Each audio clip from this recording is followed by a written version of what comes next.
Now let me give you a little simple formula for goal setting. Okay?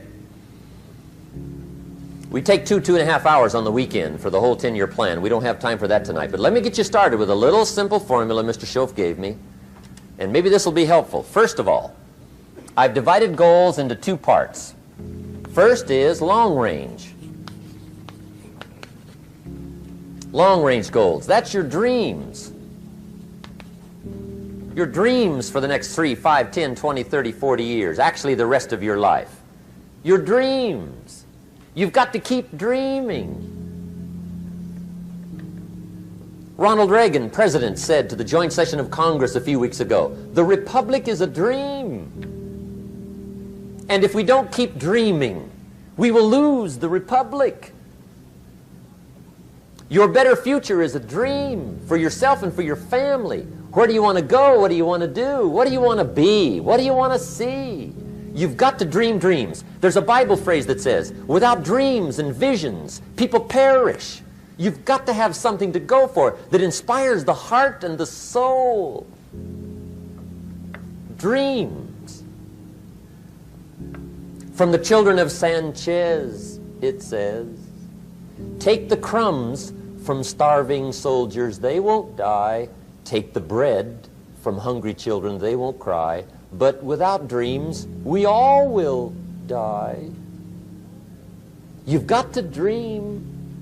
Don't lose your dreams for yourself, for your future, for your family.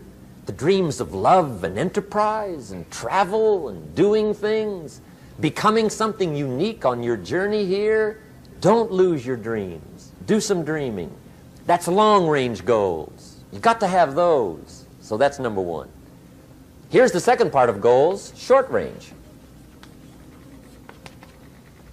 Short-range goals. That's your goals for tomorrow, this week, this month, this year, the immediate future. We call these confidence builders. Because if you set up something short-range, go for it, get it, latch onto it, work hard, accomplish it. That starts building your strong feelings to go for your dreams. Now, I've divided goals into 3 categories. Here they are. Number 1 is economic. That's your goals for money, income, business, profits, production. Economics. Make sure you've got your economics well planned. Economics plays a major role in everybody's life.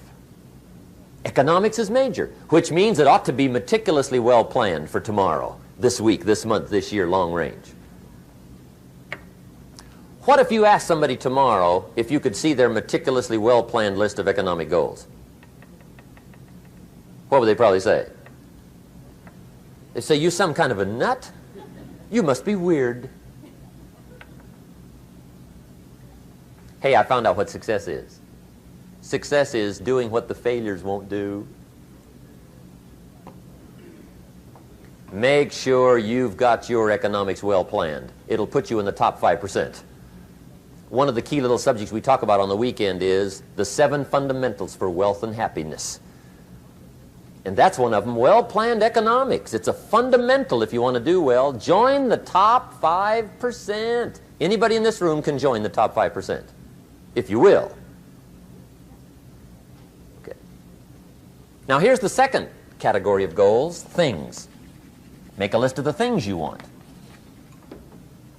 And on my list of things, now I put everything. Little things as well as major things. Doesn't matter how small it is, it goes on my list.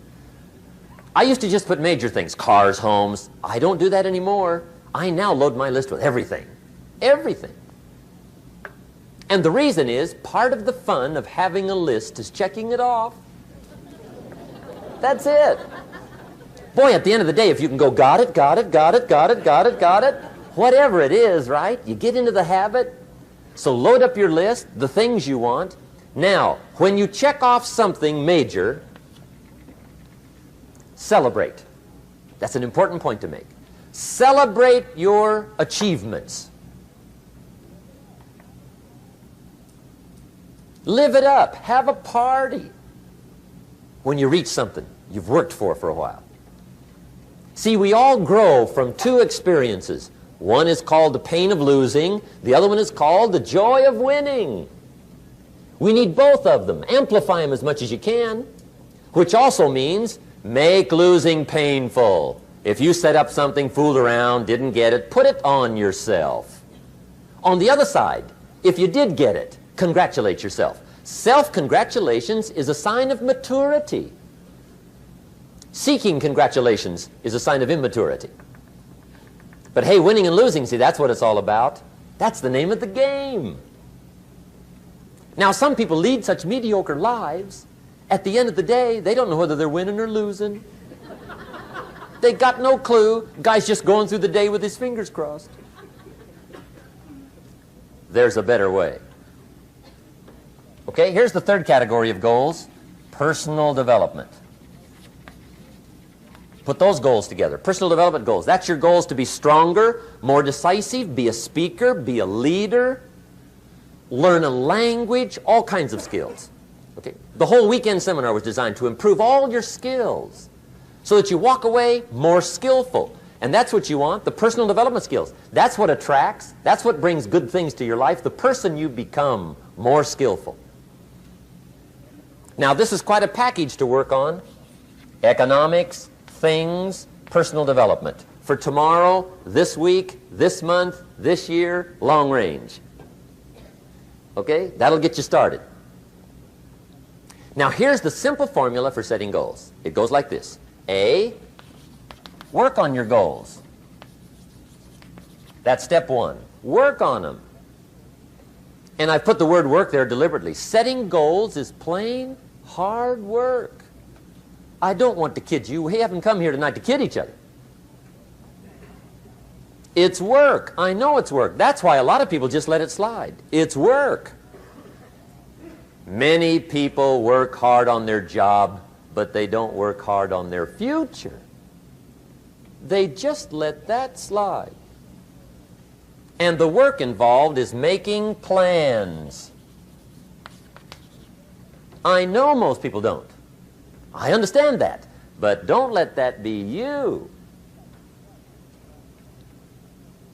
Guy says, well, yeah, you work where I work, but the time you struggle home, it's late.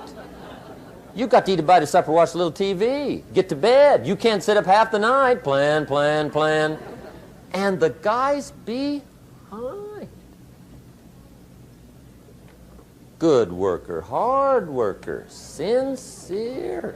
But you've got to be better than sincere, working hard. You've got to be better than a good worker. You've got to be a good planner. Somebody once wisely said, the people who fail to plan are planning to fail. Well said. So work on your goals. Here's step two. Write your goals down. That's so important. I teach my staff around the world, put your goals in your journal. Because one of the major people you want to study is yourself. Say, here's the list of goals I put together 3 weeks ago. Here's the list of goals I put together 2 years ago. Here's some of the changes I made, rearrangement of my priorities. I scratched these off, I put these on, I've gotten these. Study your accomplishments, study what your desires are. Put them on paper, write them down. Here's another reason for writing your goals down. It shows you're serious about doing better. And to do better, you got to get serious. You don't have to be grim, but you must be serious. Everybody hopes things will get better. Everybody hopes. Poor people hope. That ought to tell you something. It means the future does not get better by hope. It gets better by plan. I used to have the affliction called passive hope. It's an affliction. It's bad. Probably what's even worse than that is happy hope. Now that is really bad. That's bad. Happy hope. The guy's 50 and he's broke and he's still smiling. See, that's not good. So get serious about your goals. Put them on paper. Write them down. There's all kinds. His goals, her goals, their goals. Business goals, financial independence goals, family goals. I mean, there's so many things to work on this that if you don't get busy and work on it, sure enough, the time will pass. And sure enough, 5 years from now, you'll wind up where you don't want to be, wearing what you don't want to wear, driving what you don't want to drive, being what you don't want to be. Now's the time to fix it. Now, here's the third step to your goals. Check the size of your goals and the kinds of goals. How big they are, what kind they are, affects you. And here's one of the important phrases of the evening. Your goals are affecting you, whatever they are. Your goals affect your handshake. Your goals affect your attitude, personality. Your goals affect the way you walk, the way you talk, the way you dress. All day long, we're being affected by our goals. Now, some people have goals, but they have such lousy goals. The effect is bad.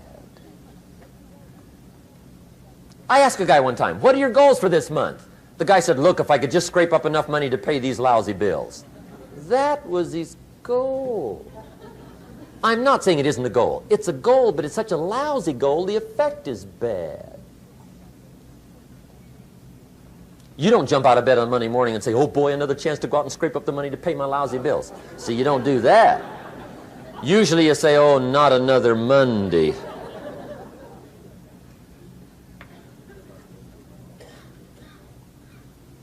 And some people have so given up on life, they have joined the thank God it's Friday club. How sad. Surely those are the same people, when life is over for them, will say, thank God it's over.